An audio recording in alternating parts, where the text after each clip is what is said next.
અને મેં તો સાહેબ કાયમ કહી છે વકીલ જેવો તેવો રાખવો નહીં સાહેબ, પણ આ મારા સુપ્રીમ કોર્ટ નો વકીલ છે મેલડી, તમારી પાસે રૂપિયો ન માગે સાહેબ. પેલા કાળા કોટ વાળા તો એમ ક્યાંક 10,000 પહેલા દો કામ થાય પછી 15 દેવાના, આ ઈ નો માગે. પણ આની કોર્ટમાં બે એને આહુડા આપી દો અને પછી જો 3.5 દી થવા દેતો તો મેલડી નો. અને મેં તો સાહેબ કાયમ કહી છે વકીલ જેવો તેવો રાખવો નહીં સાહેબ, પણ આ મારા સુપ્રીમ કોર્ટ નો વકીલ છે મેલડી, તમારી પાસે રૂપિયો ન માગે સાહેબ. પેલા કાળા કોટ વાળા તો એમ ક્યાંક 10,000 પહેલા દો કામ થાય પછી 15 દેવાના, આ ઈ નો માગે.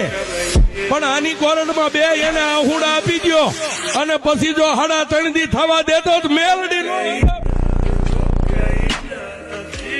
અને મેં તો સાહેબ કાયમ કહી છે વકીલ જેવો તેવો રાખવો નહીં સાહેબ, પણ આ મારા સુપ્રીમ કોર્ટ નો વકીલ છે મેલડી, તમારી પાસે રૂપિયો ન માગે સાહેબ.